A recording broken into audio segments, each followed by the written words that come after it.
اهلا بيكم معايا في درس جديد من دروس تعليم الكروشيه من وي. في درسنا النهارده ان شاء الله هشرح معاكم طريقه ايس كاب او طاقيه بغرزه جميله جدا وشيك وسهله ان شاء الله. اتمنى النهارده انها تنول اعجابكم. هستخدم النهارده في الايس كاب، طبعا الايس كاب ينفع لكافه الاعمار ولكافه الاجناس، يعني ينفع حريمي ورجالي اطفالي نسائي، يعني كل الفئات. هستخدم النهارده للايس كاب او الطاقيه بتاعتي غرزتين. الغرزه اللي هستخدمها في الاطار هي غرزه البليسيه، غرزه بريد امامي وغرزه بريد خلفي. والغرزه الاساسيه في الايس كاب او الطاقيه بتاعتي هي غرزه نص العمود المعقوده، يعني بنشتغل غرزه نص عمود وبنعمل عقده في النص بحيث ان هي تبان لنا بارزه بالشكل دوت في الايس كاب.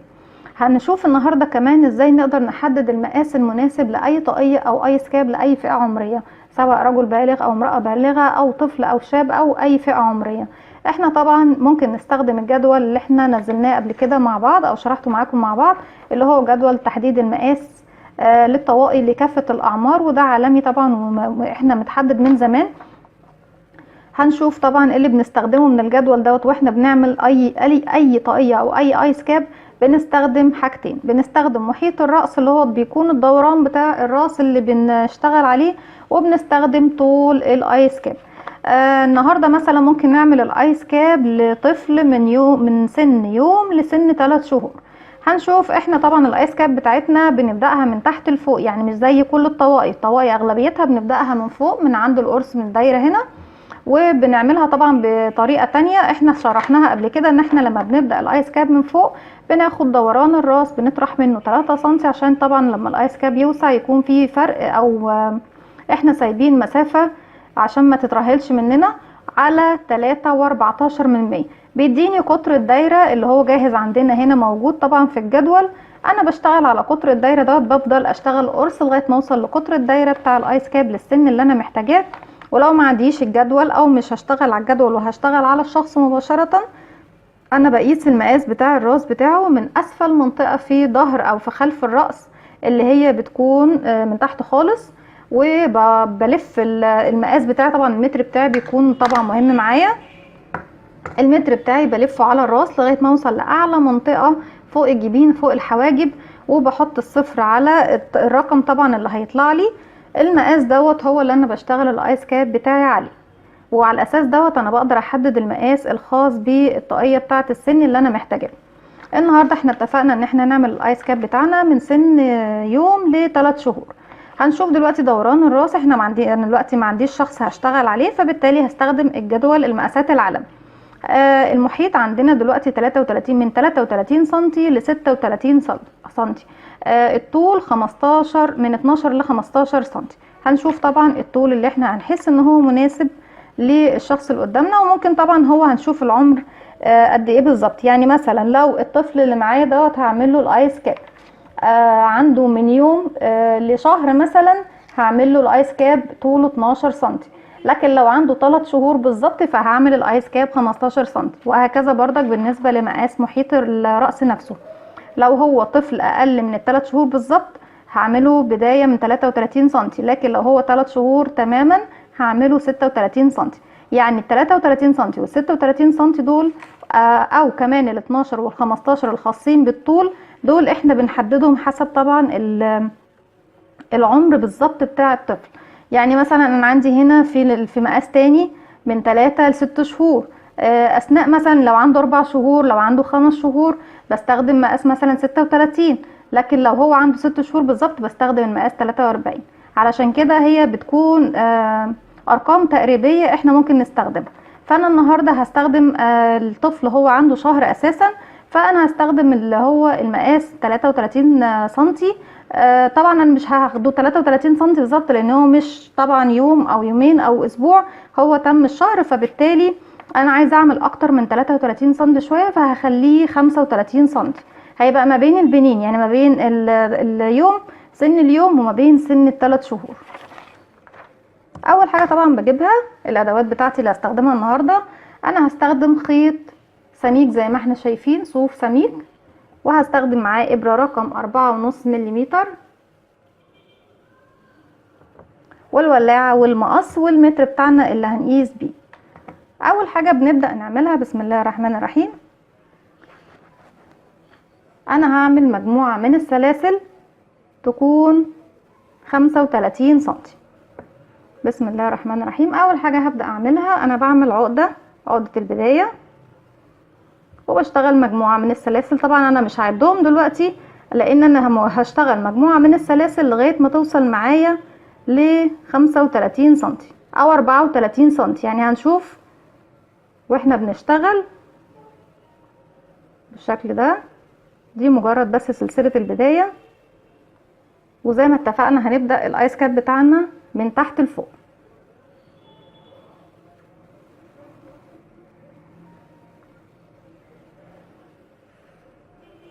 وبنقيس طبعا واحنا شغالين، وما نشدش الخيط ونقيس، لا نسيب الخيط على راحته خالص وبنقيس. بحط الصفر بتاعي في بداية الشغل. دلوقتي معايا 23 لسه.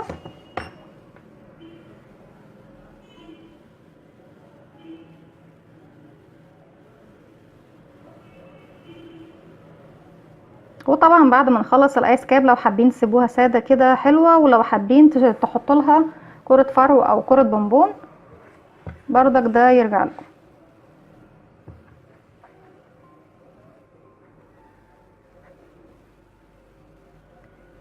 المقاس اهو معايا طلع دول سكت 36، احنا قلنا عايزين 34 او 35. هنقص كمان 3 سلاسل، ادي 1 2 3. دلوقتي احنا عملنا 34 سنتي، هنقيسهم تاني عشان اتأكد قبل ما اشتغل ويكون في لخبطة. هما بالظبط 35 سنتي، يبقى ده المقاس اللي انا هبدأ عليه. انا دلوقتي بدأت الايس كاب بتاعي من المقاس اللي هو الخاص بمحيط الراس، اللي هو الدوران اللي حوالين الراس. اتفقنا من اسفل منطقة خلف الرأس اللي اعلى منطقة في الامام في الراس فوق الحواجب. بعد ما خلصت السلسلة بتاعتي كلها هروح لأول غرزة أنا اشتغلتها اهي، وهقفل بمنزلقة.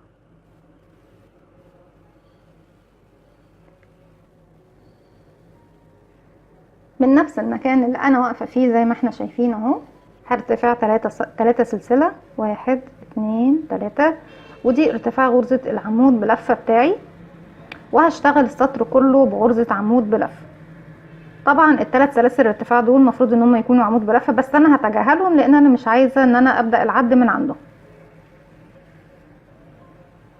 هروح لاول غرزة بتقابلني واشتغل عمود بلفة، ادي 1. طبعا مش بالعدد، بجيب طرف الخيط اللي احنا بدأنا بيه الشغل بتاعنا بحطه خلف حرف الفي، وباخده معايا بيكون معايا فوق الابرة، يعني حرف الفي معايا اهو وفوق كمان الخيط اللي هو زيادة، وبشتغل عمود بلفة علشان اعرف اشتغل غرزة البليسيه في السطر اللي بعده. بالشكل ده في كل سلسلة من السلاسل بشتغل عمود بلفة.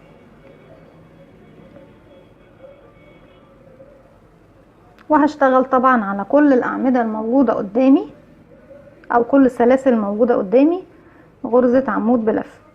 وغرزة العمود بلفة زي ما احنا شايفين بلف الخيط على الابرة، بدخل في حرف الفي بتاع السلسلة اللي قدامي، بلف الخيط تاني وبخرج منه. دلوقتي معايا 3 حلقات على الابرة، الف الخيط واخرج من حلقتين، ادي 1 2، وتاني الف الخيط واخرج من حلقتين، ادي 1 2. نكرر تاني، هلف الخيط على الابرة والمفروض يكون معايا حلقة على الابرة الاساسية، وادخل في حرف الفي في الغرزة اللي قصادي او السلسلة اللي قصادي. حرف الفي ده اهو، ده الضلع الامامي وده الضلع الخلفي. الف الخيط واخرج، بقى معايا 3 حلقات، هلف الخيط واخرج من حلقتين، 1 2، هلف الخيط واخرج من حلقتين، 1 2، وهكذا. طبعا هكمل الراوند بتاعي او السطر بتاعي كله بغرزة العمود بلفة. هكمل وهرجع لكم. بكده اكون خلاص خلصت الراوند بتاعي زي ما انتم شايفين بغرزة العمود بلفة، واضحة قدامنا. في المرحلة دي هروح لثالث سلسلة ارتفاع انا ارتفعتها، 1 2 3، هدخل فيها وهعمل غرزة منزلقة، هقفل الراوند او السطر بتاعي بالشكل ده، او سليب ستيتش او الغرزة النائمة. من نفس المكان اللي انا واقفة فيه هرتفع 3 سلسلة، واتفقنا ان دايما المكان ده هو هيكون مكان سلاسل الارتفاع. ادي 1 2 3 ارتفاع غرزة العمود بلفة، وهنبدأ نعمل غرزة البليسيه. غرزة البليسيه بتعتمد اعتماد كامل او كلي على غرزة العمود بلفة.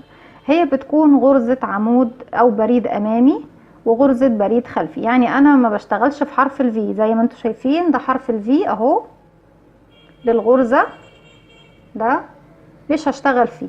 غرزة البليسيه انا بشتغل بدخل زي ما انتم شايفين، ده اول عمود بلفة قدامي اهو، بدخل في الفراغ اللي قبله. طبعا لو انا هعمله بريد امامي هلف الخيط على الابرة وهدخل في الفراغ اللي قبل العمود، وهنزل من تحته كده وهرفع العمود بتاعي واخرج من الفراغ اللي بعده. زي ما احنا شايفين العمود بتاعي اهو على الابرة، هلف الخيط على الابرة واسحب الخيط من تحت العمود واخرج بالشكل دوت. بقى معايا اللفتين، هخرج 2 منهم، سوري معايا 3 لفات، هخرج 2 منهم وهلف تاني الخيط واخرج 2 كمان. بالشكل دوت انا اشتغلت خلاص عمود او بريد امامي. ان انا اشتغلت من تحت دخلت من قدام هنا من الفراغ ده، دخلت للفراغ رفعت العمود معايا وخرجت من الفراغ التاني ولفيت الخيط وخرجت، اشتغلت بقية العمود بلفة بتاعي بشكل طبيعي. العمود اللي بعده المفروض ان هو يكون عمود خلفي، يعني هشتغل من الخلف. انا دلوقتي الامامي اشتغلته من الامام من قدامكم او قدام وشي على طول. البريد الخلفي بدخل من ورا اهو، من ورا الايس كاب بتاعتي، بدخل من الفراغ اللي قبل العمود بردك، والابرة بتاعتي هي اللي بتكون فوق العمود. بخرج من الفراغ التاني زي ما احنا شايفين اهو، الف الخيط واخرج بالشكل ده. بقى معايا 3 حلقات، هلف الخيط واخرج من حلقتين وهلف الخيط واخرج من حلقتين. يبقى انا دلوقتي معايا عملت غرزة بريد امامي وغرزة بريد خلفي. بريد الامامي بشتغله من قدام والبريد الخلفي بشتغله من ورا. هلف الخيط على الابرة. الغرزة اللي جاية هتكون بريد امامي، يعني واحدة امامي وواحدة خلفي. الامامي اتفقنا هنشتغله من وش الشغل زي ما احنا شايفين. هدخل من الفراغ اللي قبل العمود اللي بشتغل عليه وبرفع العمود وبخرج من الفراغ اللي بعده، بلف الخيط وبخرج بالشكل ده وبكمل العمود بتاعي بشكل طبيعي. اخرج من حلقتين والف الخيط واخرج من حلقتين بالشكل ده زي ما احنا شايفين. هي بتديني شكل بارز اهو، انا بس عايزاها تبان معاكم، وهتبان طبعا اكتر لما نشتغل سطر او سطرين كمان. العمود اللي جاي هيكون بريد خلفي، يعني عمود هنشتغله من الخلف. يبقى انا بلف الخيط على الابرة الاول، باجي من ظهر الشغل بدخل في الفراغ اللي قبله، والابرة بتاعتي بتكون هي اللي فوق العمود، وبخرج من الفراغ اللي بعده بالشكل ده. بسحب الخيط بتاعي وبخرج بيه وبكمل العمود بتاعي بشكل طبيعي. بخرج حلقتين والف الخيط واخرج حلقتين تاني. نكرر، واحد امامي الف الخيط وادخل من قدام الفراغ اللي قبل العمود، ده العمود اللي بشتغل عليه اهو. واتفقنا ان احنا ملناش علاقة خالص في الغرزة دي بحرف الفي. بدخل من قبل العمود وبخرج من الفراغ اللي برفع العمود معايا، بخرج من الفراغ اللي بعد العمود، بلف الخيط وبخرج، بلف الخيط وبخرج من حلقتين، بلف الخيط وبخرج من حلقتين زي ما احنا شايفين اهو.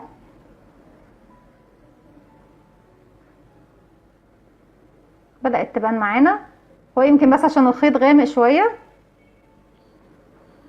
تاني نكرر، اللي جاية عمود او بريد خلفي، بدخل من خلف الشغل بالشكل ده في الفراغ اللي قبله وانزل العمود لتحت، مش برفعه بقى لفوق، الامامي بنرفعه لفوق، ده بنزله لتحت واخرج من الفراغ اللي بعده، الف الخيط واخرج، وهكمل العمود بتاعتي الف الخيط واخرج من حلقتين، الف الخيط واخرج من حلقتين، وهكذا بكمل الراوند بتاعي بنفس الطريقة. هكمل وارجع لكم.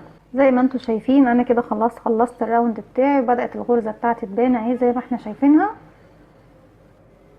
بيبقى فيه عمود بارز، الامامي بيكون بارز قدامنا زي ما احنا شايفين، وبيكون عمود في الخلف بيكون بارز بس من خلف الايس كاب بتاعي، وعلى فكرة الايس كاب دي ممكن تكون نلبسها على الوجهين، لان هي الوجهين بتوعها بيكونوا بشكل واحد.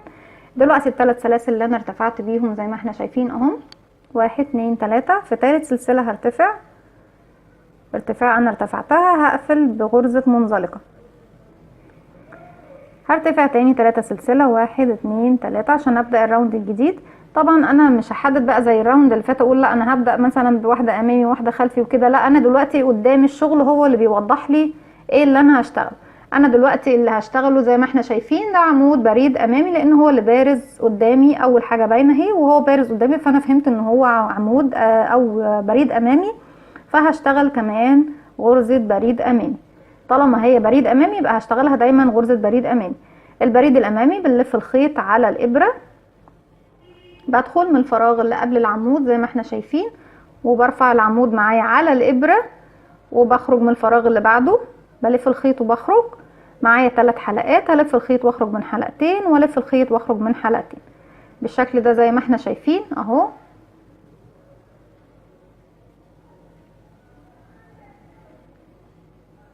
بالشكل ده اهو واضح. بنكمل الامامي بيكون امامي، وبعد كده الخلفي اهو واضح ان هو من الخلف مش بارز قدامي، بارز اهو من الظهر. هلف الخيط ومن ظهر الشغل زي ما احنا شايفين اهو، بدخل من قبل الفراغ اللي قبل العمود وبرفع العمود زي ما احنا شايفين اهو. وطبعا انا لو بشتغل من قدام زي ما عملنا بدخل بالفراغ اللي قبل العمود وبنزل العمود لتحت، وبخرج من الفراغ اللي بعده، وبعد كده الف الخيط بخرج من حلقتين، وبعد كده بخرج من حلقتين اهو. تاني نكرره، انا لو شغاله من قدامكم زي ما عملت قدامكم هلف الخيط وادخل من ورا الشغل، وهنزل العمود لتحت وهسحب الخيط وهخرج. لو انا قلبت الشغل بتاعي بالشكل دوت ودخلت من هنا، هدخل من العمود الفراغ اللي قبل العمود وارفع العمود بتاعي بالشكل دوت، وهلف الخيط واخرج بالشكل ده هو. بس المهم ان انا لما باجي اشتغل البريد الخلفي بشتغل من ظهر الايس كاب او الطاقية بتاعتي او الشغل اللي بشتغله ايا كان عامه، سواء سكارف او اي حاجه تانية. بالشكل دوت هدخل من ظهر الشغل اهو، وانزل العمود بتاعي لتحت، واخرج من الفراغ اللي بعده، الف الخيط واخرج، الف الخيط واخرج من حلقتين، الف الخيط واخرج من حلقتين. يبقى بالشكل دوت انا بكمل اهو غرزه بريد امامي فوق البريد الامامي، وغرزه بريد خلفي فوق البريد الخلفي زي ما احنا شايفينها اهي باينه واضحه قدامنا.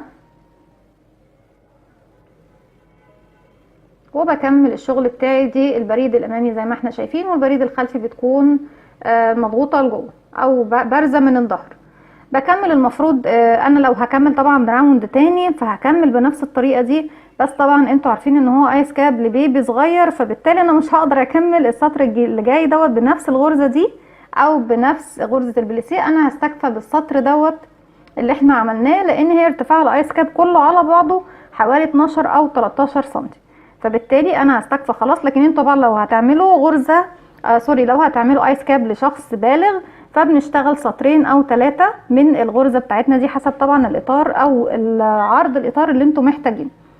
دلوقتي هنبدا نعمل غرزه النص عمود المعقود، نشوف هنبداها ازاي. غرزه النص عمود طبعا احنا عارفين ان الارتفاع بتاعها بيكون سلسلتين 1 2. هنبدأ دلوقتي في المرحلة اللي جاية. انا كنت بشتغل طبعا البريد الخلفي والبريد الامامي او غرزة البليسيه بشكل عام. البليسيه اللي هي بتكون واحد قدام وواحد ورا، بتكون يعني مموجة كده شكل البليسيه. دلوقتي هنشتغل على حرف الفي، مش هشتغل طبعا من تحت العمود ولا من فوق العمود. هلف الخيط بتاعي وهدخل في اول حرف في يقابلني زي ما احنا شايفين اهو، حرف الفي اهو. هلف الخيط واخرج معايا 3 حلقات. غرزة النص عمود الطبيعية كنت بلف الخيط بتاعي واخرج من ال3 حلقات بالشكل دوت، وبلف الخيط تاني واخش في الغرزة اللي بعدها. لكن انا عايزه اعمل غرزة نص عمود معقودة، نعملها ازاي؟ بسم الله. هلف الخيط بتاعي، هدخل في حرف الفي بتاع اول غرزة يقابلني، هلف الخيط واخرج. قبل ما الف الخيط تاني واخرج انا هخرج من الحلقة التانية، يعني هاخد الحلقة الاولى بتاعتي بسن الابرة واخرج من تحت الحلقة التانية بالشكل ده زي ما احنا شايفين. الحلقة التانية لما انا وقعتها بالشكل ده عملت لي شكل عقدة اهي، اتمنى تكون بس واضحة معاكم. عملت لي شكل العقدة بالشكل ده. دلوقتي بقى معايا حلقتين، لان انا طبعا سقطت واحدة حلقة منهم. هلف الخيط بتاعي واخرج من الحلقتين. يبقى انا كده عملت اول غرزة، نلف الخيط تاني ونعمل تاني غرزة ونشوف مع بعض. هدخل في حرف الفي، هلف الخيط واخرج. مش هلف الخيط واخرج تاني، لا، هاخد الحلقة الاولى. انا معايا 3 حلقات. اول حلقة بتكون عند سن الابرة باخده وبنزل الحلقة التانية، بخرج من الحلقة التانية وبسقطها بالشكل دوت زي ما احنا شايفين، عشان تعملي العقدة دي اهي باينة وبارزة خالص العقدة بتاعتنا اهي. وبعد كده بلف الخيط وبخرج من حلقتين. تاني نكرر، هلف الخيط، هدخل حرف الفي، هلف الخيط واخرج. معايا 3 حلقات. الحلقة اللي بتكون عند سن الابرة باخدها وبنزل من تحت الحلقة اللي بعدها اهي بالشكل ده، وبسقط الحلقة التانية بالشكل ده، بتعمل لي شكل العقدة زي ما احنا شايفين باينة اهي وبارزة قدامنا خالص. بعد كده بلف الخيط وبخرج من الحلقتين المتبقيين. شكل الغرزة طبعا باينة وواضحة قدام عينينا اهي، والعقدة بتاعتنا باينة. غرزة جميلة وشيك. وطبعا انا اسفة على اللون الغامق بس هو اللي كان متوفر معايا النهاردة. تاني نكرر، هلف الخيط على الابرة وهدخل في حرف الفي الغرزة اللي بعدها، هلف الخيط على الابرة واخرج. قبل ما الف الخيط طبعا واخرج من 3 حلقات زي غرزة نص عمود الطبيعية، لا انا مش عايزاها نص عمود طبيعي، عايزينها بالعقدة. يبقى هناخد الحلقة الملاصقة لسن الابرة، هنزل بيها واخرج بيها من الحلقة التانية علشان يكون معايا على الابرة حلقتين، والحلقة التالتة اهي عملت لنا العقدة اللي احنا محتاجينها. هلف الخيط واخرج من الحلقتين. تاني نكرر، نلف الخيط وندخل في حرف الفي، هلف الخيط واخرج.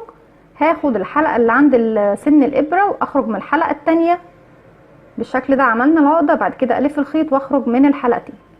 هشتغل طبعا بنفس الطريقة غرزة النص عمود المعقودة لغاية ما اوصل لبداية الراوند. هكمل الراوند بنفس الطريقة وهرجع لكم. كده اكون خلصت الراوند بتاعي زي ما احنا شايفين اهو بالشكل ده.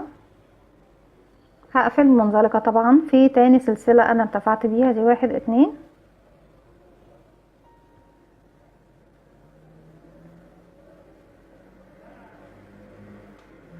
ولو حابين تشتغلوا في الخيط السميك دوت بإبرة اكبر من رقم 4.5، ممكن تشتغلوا برقم 5 او برقم 6، مفيش مشكلة بالشكل ده. ممكن على فكرة تعملوها بالطاقية او الايس كاب ده، ممكن تعملوه بخيط ارفع، بخيط اسمك. هي الغرزة جميلة وزي ما انتم شايفين بتصلح لكافة الاعمار، بتصلح لكافة الاجناس، حريمي رجالي اطفالي، بتنفع للكل. وممكن نستخدمها كمان في البلوفرات، بتبقى جميلة وشيك جدا. زي ما احنا شايفين الغرزة بتاعتنا شكلها حلو قد ايه، والعقدة بتاعتها بتكون باينة وبارزة بالشكل دوت. هرتفع سلسلتين، ارتفع غرزة النص عمود لان هي في الاساس نص عمود بس احنا بنعمل فيها عقدة. هلف الخيط على الابرة وزي ما اتفقنا بدخل في حرف الفي اهو اللي قدامي، اول حرف في قابلني، الف الخيط وبخرج تاني من الحلقة التانية. بيبقى معايا حلقتين، والحلقة التالتة طبعا سقطناها، بقت العقدة اللي معانا في الغرزة بتاعتنا. هخرج بعد كده الف الخيط واخرج من الحلقتين اللي بعدهم. تاني الف الخيط وادخل الغرزة اللي بعدها، وبشتغل بشكل طبيعي خلاص بعد كده بنفس الطريقة من نفس الحلقة. مش هلف الخيط بقى واخرج، لا، هي باخد تالت حلقة وبخرج من تاني حلقة، بيتبقى معايا حلقتين الف الخيط واخرج منهم. الف الخيط وادخل حرف الفي، الف الخيط واخرج. معايا 3 حلقات، مش هلف الخيط واخرج بيهم، لا، هاخد الحلقة الثالثة الاخيرة اللي معايا عند سن الابرة واخرج من تحت تاني حلقة، وهسيب الحلقتين الاخرانيين الف الخيط واخرج منهم. تاني نلف الخيط وندخل حرف الفي اللي بعده، هلف الخيط واخرج، وهاخد الحلقة اللي معايا الثالثة اخرج من تحت الحلقة التانية بالشكل ده واسقطها لتحت تعمل لي العقدة. بعد كده اخرج من الف الخيط واخرج من حلقتين، وبكمل بنفس الطريقة دي لغاية ما برتفع طبعا المقاس اللي انا محتاجاه. واتفقنا ان المقاس اللي احنا هنحتاجه للايس كاب بتاع الطفل من سن طبعا انا قلت لهم احنا هنستخدم طبعا نقول سن شهر، يعني من سن يوم ل3 شهور. احنا قلنا الشهر، فاحنا بالتالي هنستخدم 12 او 13 سنتي. ولو حابين تعملوا 15 سنتي وده اقصى ارتفاع للايس كاب، ده طبعا يرجع لكم. فهوصل طبعا هفضل اشتغل مجموعة من الاسطر، عدد من الاسطر بنفس الطريقة، ولما اوصل لنهايه السطر بقفل بمنزلقه تاني سلسله انا ارتفعت بيها، وبعد كده برتفع سلسلتين تاني وببدا اشتغل في حرف الفي بنفس الغرزه بتاعتي. ولما بوصل لنهايه الايس كاب طبعا للمقاس اللي انا محدداه بسيب مسافه من الخيط، يعني بقفل الشغل بتاعي بسيب مسافه من الخيط، وبابره التنظيف بخيط كل الحرف بتاعي او الدايره بتاعتي. يعني مثلا بجيب الخيط اهو، حرف الخيط اهو، بضمه في ابره التنظيف بتاعتي وبفضل اخيط، بدخل من تحت حرف الفي بالشكل ده، وبعد كده ارجع تاني لحرف الفي اللي بعده، وهكذا من هنا لهنا من هنا لهنا بالشكل ده. وبفضل اخيط الايس كاب بتاعتي طبعا بابره التنظيف او باي ابره خياطه نقدر ندخل فيها الخيط بتاعنا، وبخيطها وبقفل الايس كاب بتاعي من فوق بالشكل ده زي ما احنا شايفين بكل سهوله. وبركب فيها كرة بونبون، كرة فرو، باي طريقه من الطرق. شفنا ازاي اشتغلنا النهارده غرزتين، يمكن انا على البعض منكم يكونوا جداد وعلى البعض منكم يكونوا عارفينهم، بس هم غرزتين جمال جدا حبيت اذكركم بيهم. اتمنى يا رب النهارده ان هي الحلقه بتاعتي تنول اعجابكم، والايس كاب كمان ينول اعجابكم. لو عجبكم الفيديو اعملوا لي لايك وشير وسبسكرايب، واستنوني في فيديو جديد من وي.